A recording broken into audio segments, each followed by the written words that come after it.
일본의 대마도 섬 인근에 위치한 조그만한 대한민국령 섬에 우리 한국 정부가 일본의 침략을 차단할 계획이 수립되고 있어 눈길을. 최근 들어 일본의 국토 침탈 행위가 빈번해지고 있어 국민을 충격에 빠지게 했는데요. 일본의 국방부 장관의 사무실에 한반도의 지도가 그려져 있는 것을 떡하니 갖다 둔다든가 우리나라 남해 근해에서 우리나라 구축함 선을 폭파하기 위해 일본 초계기가 위협 비행을 한다든가 우리 대한민국의 주권을 짓밟으며 일본은 마치 우리 대한민국을 식민국이나 적국을 다루듯 행동을 하고 있는데요. 하지만 일본의 경제력과 국력은 너무도 강하고 외교력이 막강하다는 인식이 있기 때문에 온 국민이 충격에 빠져 있었습니다. 그러나 대한민국 정부에서는 일련의 이러한 사태에 대비하기 위해서 우리 섬들의 요새화를 하는 작업을 진행 중인데요. 그 중에 한 곳이 바로 일본의 대마도 섬 바로 맞은편에 있는 아주 작은 섬이랍니다. 바로 경남 통영시 욕지면의 국도섬인데요. 일본의 대마도 섬과 마주하고 있는 아주 작은 섬입니다. 현재는 통영시에서 무려 2시간이 걸리는 아주 외딴 섬인데요. 국도섬은 고려시대부터 역사책에 기록됐으며 임진왜란 때 화살을 만들어 수군에 공급을 하던 섬이라고 합니다. 또 고려말 무신서른 장군이 이 섬을 이상향이라고 칭하고 국도라는 이름을 붙였다고 할 정도로 작지만 풍부한 식생이 갖춰진 멋진 섬이라고 합니다. 얼핏 위성사진으로 보면 사람이 거주하지 않는 무인도나 몇 가구 살지 않는 섬으로 보이는데요. 그런데 이 섬에는 무려 400여 명 이상의 사람들이 살고 있습니다. 바로 신흥 종교단체인 청우일신회라는 종교단체가 소유한 섬으로 서수련자 고시생 등이 기거를 하고 있다고 하는데요. 섬 전체가 특정 종단이 소유하고 있다고 합니다. 그래서 1991년에는 KBS에서 신흥 종교단체가 섬을 훼손시키고 있다는 보도를 내보내기도 해서 세간의 관심을 집중시키기도 했는데요. 그런지 섬의 곳곳이 외딴 섬답지 않게 아주 시설이 잘 갖춰져 있고 산책로나 탐방로 그리고 근처 섬을 건너는 구름다리까지 갖춰져 있을 정도로 관광지로서의 매력이 듬뿍 담긴 섬입니다. 이 섬은 한반도 육지와 많이 떨어져 있어서 녹조 현상이 없고 독특한 어장 덕분에 낚시 관광객들의 관심 지역이라고 합니다. 이런 평화로운 분위기답지 않게 인근 해상에서는 일본과 대한민국 사이에 긴장 관계가 만들어지고 있는데요. 바로 아까 말씀드린 함 공격 능력이 있는 일본 초계기가 우리 남해상에서 대한민국의 구축함 선을 공격을 시도한 사건입니다. 국도섬이 국가관리 연안항으로 지정되어 국가의 관리를 받으며 건설 사업이 추진될 것으로 예상되고 있습니다. 약 1000평 정도를 바다를 메워 항구를 조성하게 되는데요. 사람이 거의 살지 않는 섬임에도 이러한 막대한 투자를 감행하는 것은 아주 이례적인 일로 보입니다. 특히 이 섬은 일본의 대마도와 한반도 사이에 있는 섬으로서 국가 전략적으로도 아주 중요한 섬으로 볼 수 있는데요. 국가관리 연안항으로 지정되면 해양 영토 수호 및 영해관리 전진 기지로서의 임무를 수행하게 됩니다.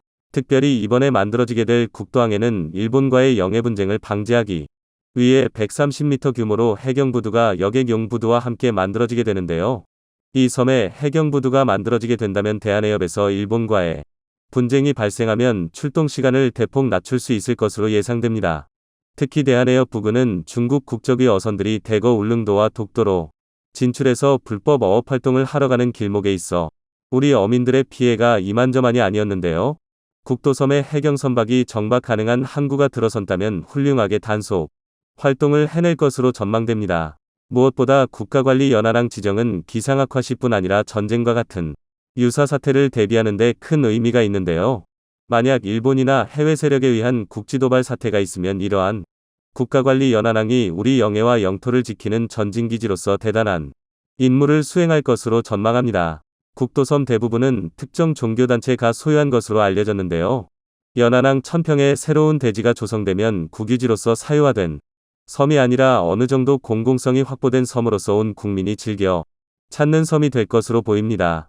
우리 대한민국은 평화를 사랑하는 민족이지만 이웃 국가들은 꾸준한 군비 증강을 시도하고 대한민국의 주권을 넘볼 기회를 호시탐탐 노리고 있어 국민을 무기력하게 하는데요. 하지만 이러한 국토 전략적 관점으로 우리의 섬들을 요새화한다면 그 어느 국가도 범접하지 못할 위대한 슈퍼 대한민국이 될 것으로 예상합니다.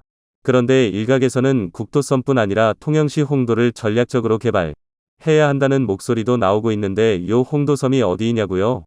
현재 국도섬 국가관리 연안항 조성사업은 원래 2020년까지 완공됐어야 할 사업이지만 사업성이 매우 부족하다고 평가받아 예비타당성 조사에서 매번 탈락하여 결국에는 추진이 되지 못하고 있다고 합니다. 때문에 해양수산부에서는 예비타당성 면제 및 제도 개선을 추진해야 할 것을 주요 추진과제로 삼고 있습니다.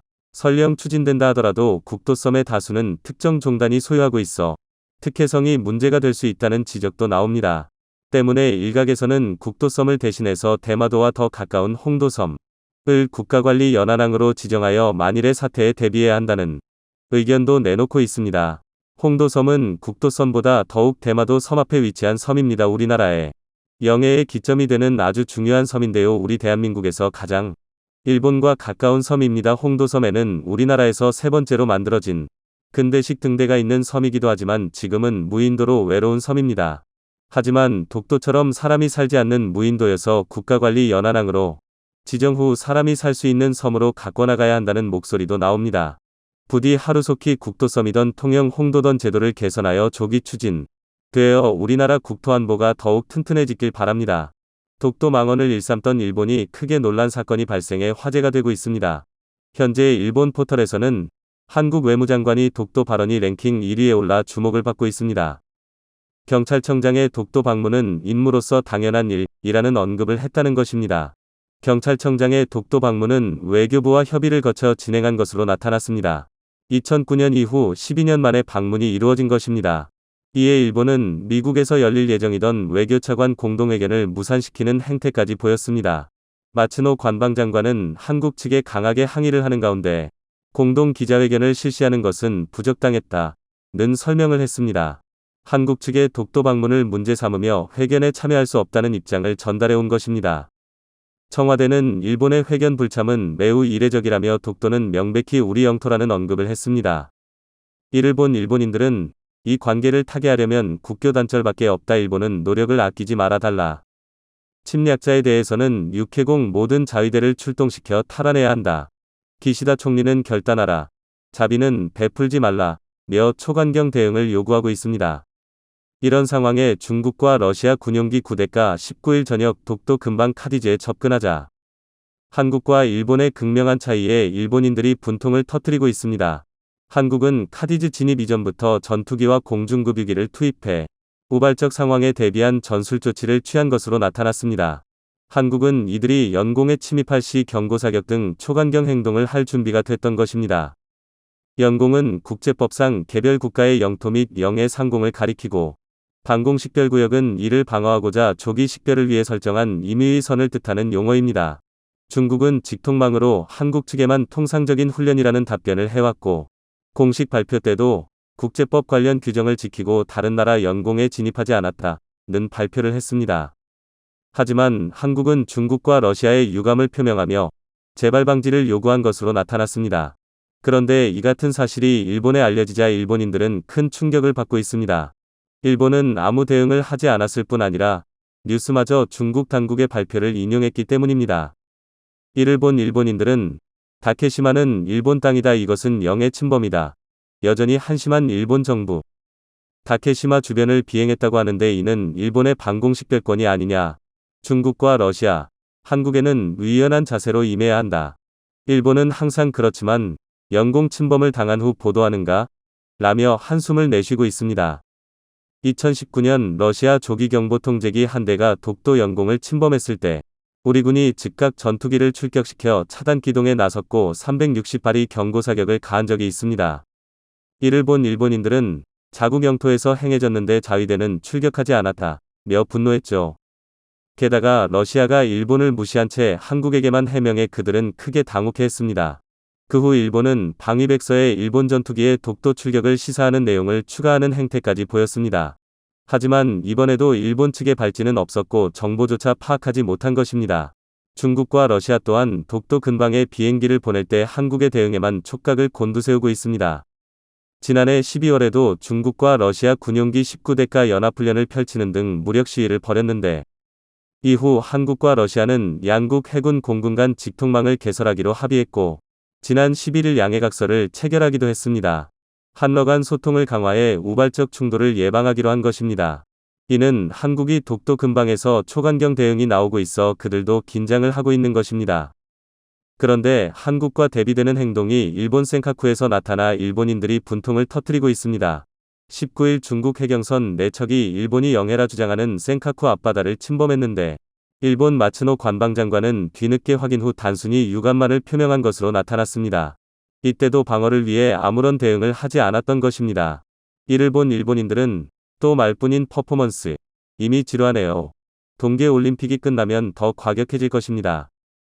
이렇게 군사적 대응이 없는 일본 정부를 강하게 질타하고 있습니다. 이런 상황에 한국 측은 일본을 더욱 놀라게 하는 행동까지 선보였습니다. 18일 한국 국방부 장관이 울릉도 인근 해역에서 훈련 중이던 한산도함을 방문해 간담회를 가진 것입니다. 한산도는 임진왜란 당시 3도 수군 통제영이 위치했고 한산도 대첩이 일어났던 곳입니다. 세계 4대 해전이자 임진왜란 3대 첩으로 꼽히는 한산도 대첩은 일본 수군을 초토화시키며 조선 수군이 남해의 제해권을 장악했던 사건이 됐습니다. 이를 배경으로 2018년 11월 해군 최초의 훈련함 4,500톤급 한산도함이 진수된 것입니다. 그런데 최근 일본의 독도 발언이 강경해지는 상황에서 서욱 국방장관의 한산도함 방문은 한국의 의지를 천명한 것이나 다름없어 일본을 놀라게 하고 있습니다. 현재 한산도함에서는 각군 사관 생도들이 파도와 맞서며 해군 작전을 체득하고 있습니다. 서욱 장관은 국가를 방위하고 국민의 생명과 재산을 지키는 것이야말로 군 본연의 임무라는 것을 명심하고 소임 완수에 매진해달라고 당부하기도 했습니다. 그런데 독도에 있어서는 한산도 대첩만큼 중요했던 독도 대첩이 주목을 받고 있습니다. 1953년 한국전으로 혼란스러울 당시 일본 함선은 수시로 독도 영해를 침범한 적이 있습니다. 한국이 독도까지 신경 쓸 상황이 되지 않자 호시탐탐 침탈의 기회를 엿본 것입니다. 당시 울릉도 경찰이 독도에 한국 울릉군 독도란 팻말을 꽂았지만 일본이 몰래 잠입해 2m 높이의 시마네현 다케시마란 나무 팻말로 바꿔치기 하기도 했습니다. 그때 일본은 독도 근처에서 미역을 따는 우리 어부들을 쫓아내는 행태까지 보였습니다. 그런데 이때 독도를 우리 손으로 지켜야 한다며 참전 용사들과 울릉도 주민 33명이 뜻을 모아 1953년 4월 독도해용 수비대가 창설된 것입니다. 그들의 무장 상태는 자비로 무기를 구입했을 정도로 열악했습니다. 가늠자가 없는 박격포와 기관총 2정, 소총 10정 등이 전부였던 것입니다. 하지만 그 뒤로 5차례에 걸친 일본 함선의 불법 침입을 막아낸 것으로 나타났습니다. 특히 1954년 11월 21일에는 독도 대첩으로 기록된 전투가 벌어진 바 있습니다. 일본 비행기와 함정 1,000톤급 3척이 독도로 접근해 상륙을 시도한 것입니다. 이를 확인한 의용수비대는 목숨을 걸고 맞서는 용기를 보였습니다.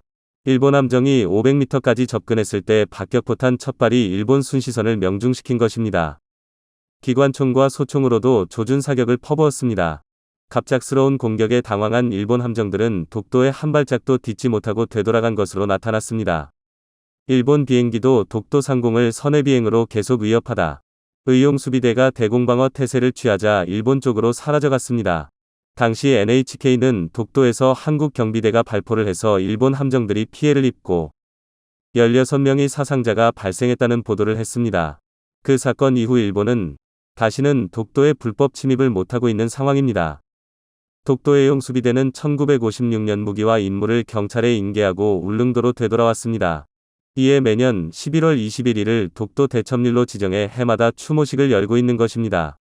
올해에도 독도 대첩 67주년을 맞아 대전현충원에서 추모식을 개최했습니다.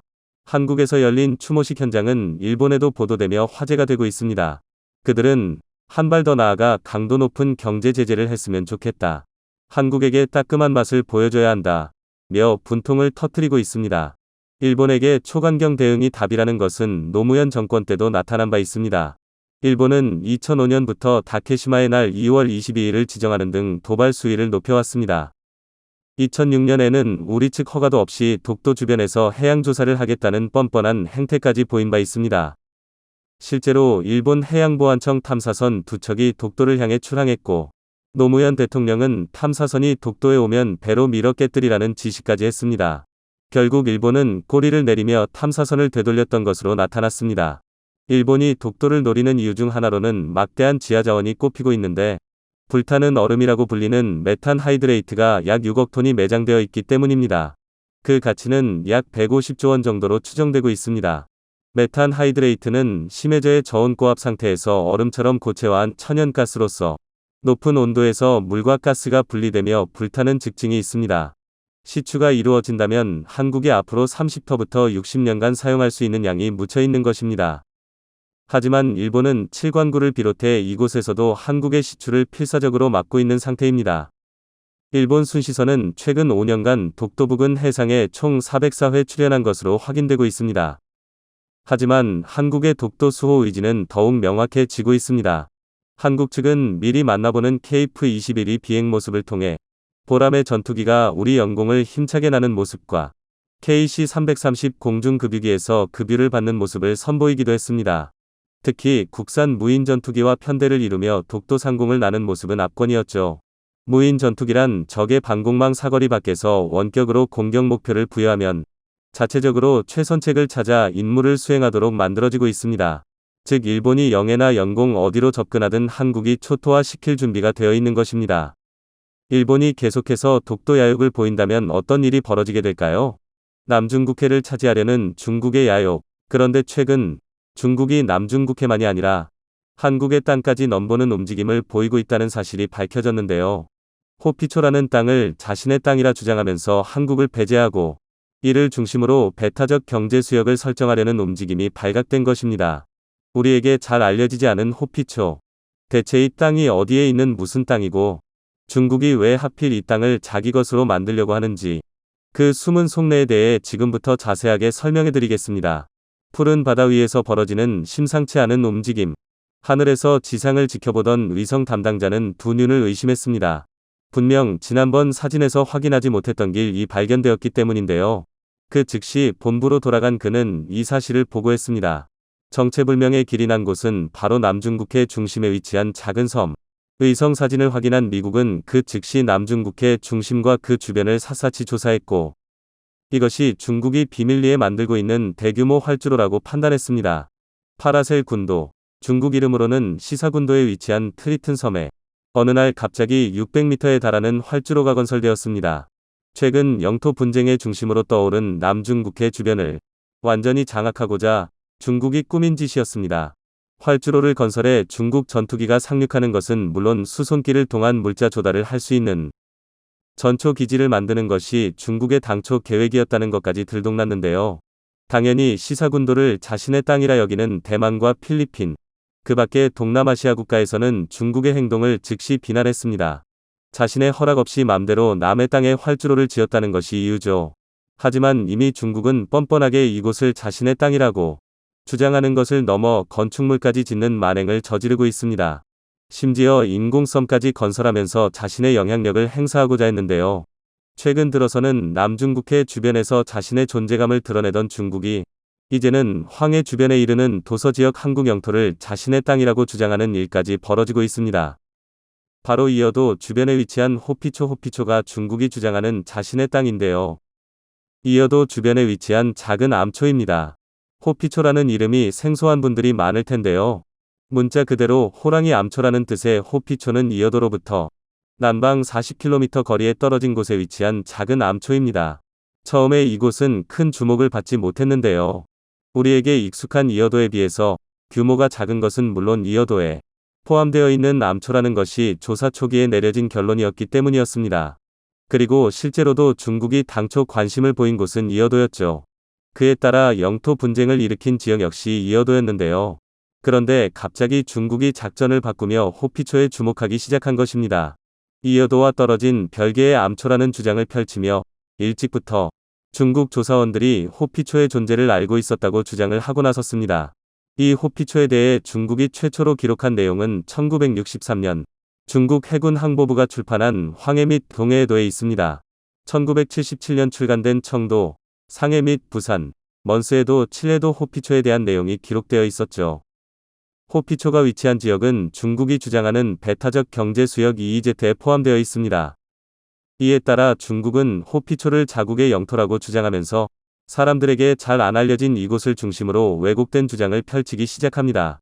심지어 이 호피초가 중국 땅이므로 도리어 이에 근거해 그 주변에 위치한 이어도가 중국의 것이라는 주장까지 펼치고 나섰습니다. 현재 이어도는 한국이 실효 지배하고 있는 땅으로 한국이 실제로 해상과학기지를 설치해 지금도 운영하고 있습니다. 그런데 중국은 이 해양과학기지를 한국이 설치한 것은 중국의 주권을 침해한 행위이며 이를 좌시할 수 없다고 주장하고 있습니다.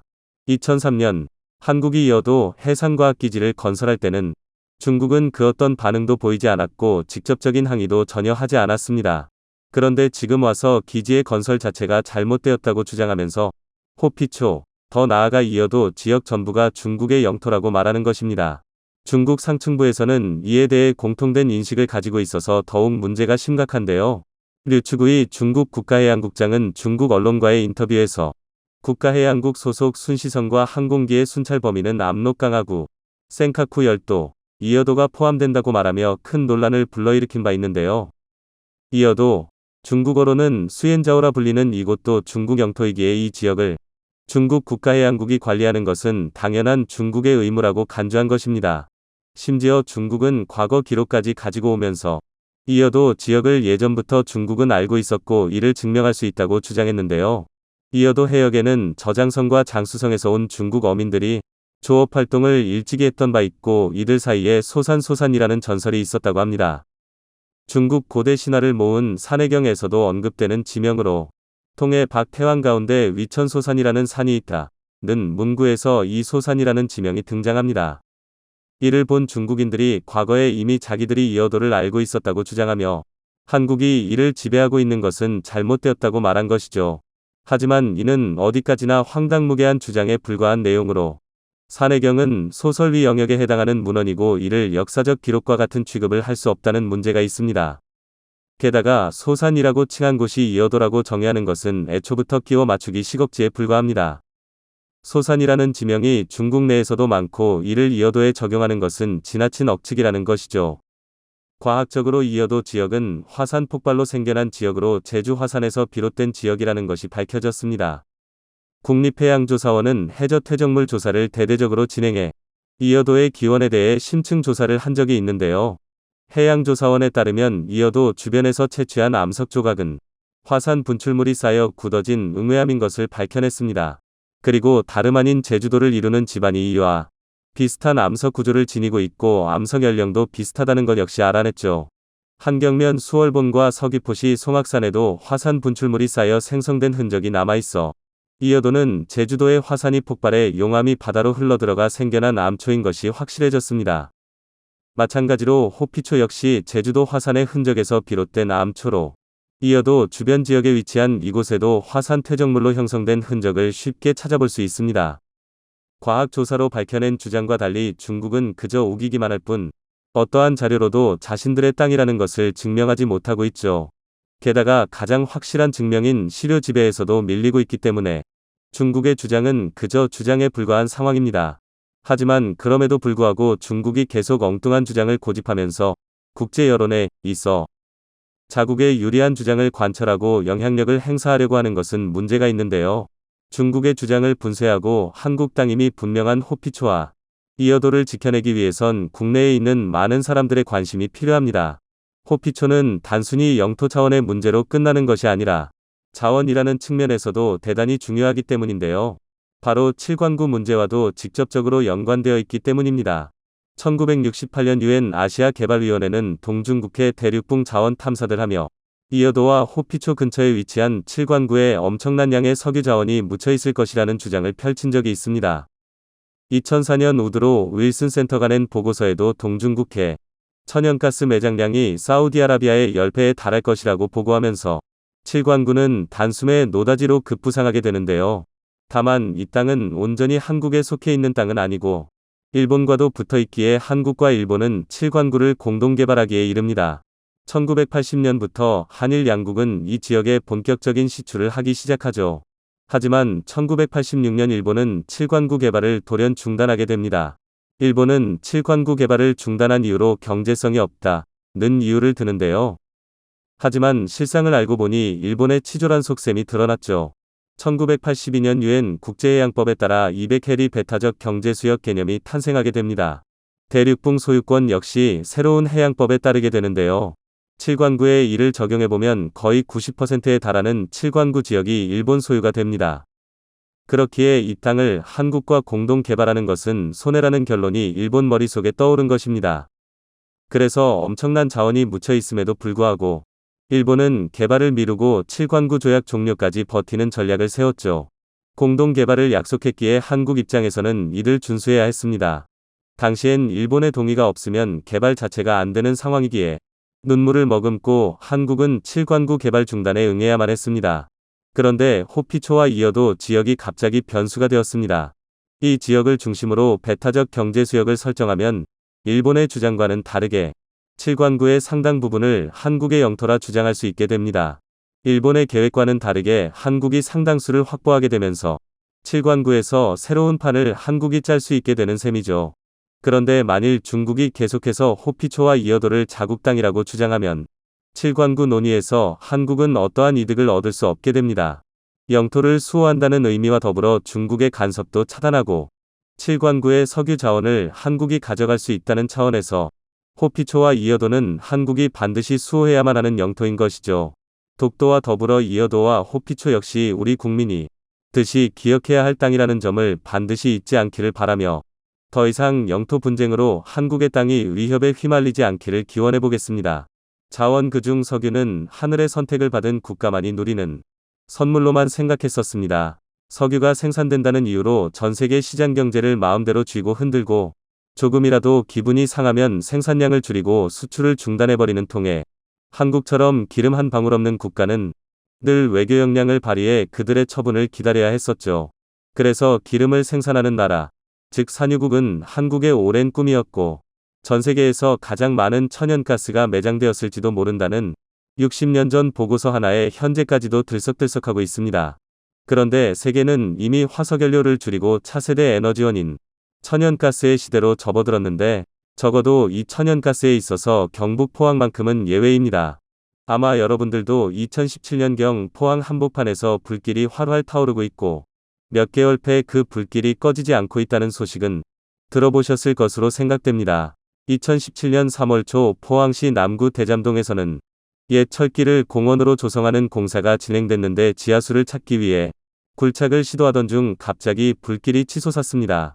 당시 사고로 화상사고가 발생했고 즉각 소방당국이 출동해 장시간에 걸친 진화 작업을 펼쳤으나 도무지 불길이 잡히지 않았습니다.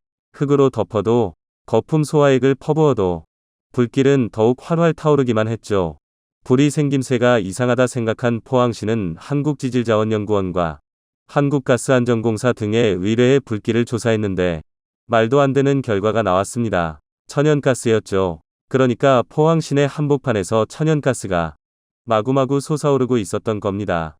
당시 사고로 생각됐던 이 불길은 일주일이 지나고 1개월이 지나고 5개월이 지나도록 사그라들지 않았고 포항시는 역발상으로 불이 정원을 만들었는데요. 그리고는 불꽃에서 음식물을 조리할 수 있도록 쇠기둥을 받고 그 불로 계란을 삶아 나눠주는 등 이 시기 포항을 방문한 분들은 신기한 경험을 하셨을 겁니다. 그런데 시내 한복판에서도 천연가스가 줄줄 새어나오는 걸 보면 한국은 자원빈국 또는 자원불모지는 아닌 것 같은데요. 그럼 우리의 시선을 포항 구룡포 앞바다 60km 밖으로 이동해 보겠습니다. 혹시 헷갈리시는 분들이 있을 수 있어 먼저 용어 정리를 하고 넘어가겠습니다. 보통 우리가 말하는 석유, 페트롤리움은 지하에서 생성된 액체, 기체, 고체 상태의 탄화수소 혼합물을 말하지만 보통은 액체 및 기체 상태의 원유를 의미합니다. 그런데 이렇게 석유가 매장된 곳에는 천연가스도 공존하기 마련이라 천연가스도 석유로 통칭되기도 합니다.